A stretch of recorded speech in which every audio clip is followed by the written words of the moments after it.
आणि या कृत्याचं संग्राम जगताप आणि तुषार भोसले यांनी समर्थन केलेलं आहे। त्यांनी नेमकी काय प्रतिक्रिया दिली आहे बघूयात।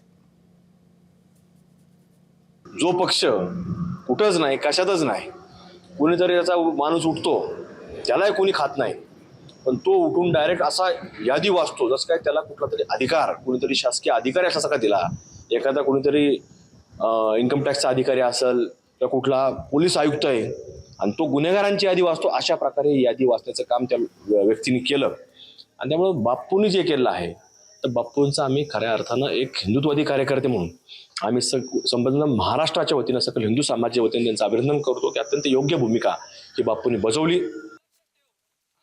ज्यांनी व्यसनमुक्तीचं आणि मोठं कार्य या महाराष्ट्रात उभं केलं त्यांना अशा पद्धतीने त्यांचा उपवर्ग केल्यामुळे राज्यभरात तीव्र अशी संतापाची लाट उसळलेली आहे आणि त्या संतापाच्या उद्रेकातनच हा प्रकार घडलेला आहे।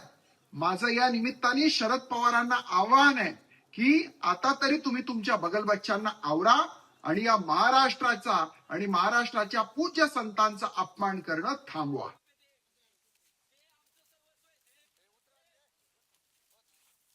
जगताप आणि तुषार भोसले यांच्याकडून भंडारेंच्या या कृत्याचं समर्थन करण्यात आलेलं आहे।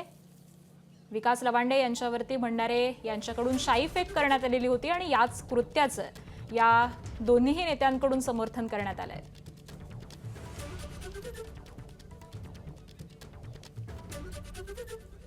तर आज सकाळी संग्राम जगताप यांच्यावरती माफ करा विकास लवांडे यांच्यावरती शाईफेक करण्यात आलेली होती आणि याच सगळ्या अनुषंगाने आता गुन्हा देखील नोंद करण्यात आलेला आहे। पोलीस अधिक तपास करतायत।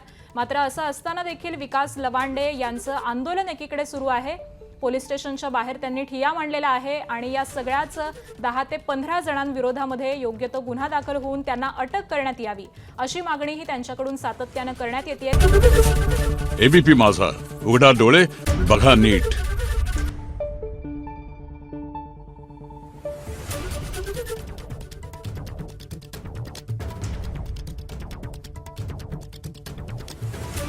Thank you.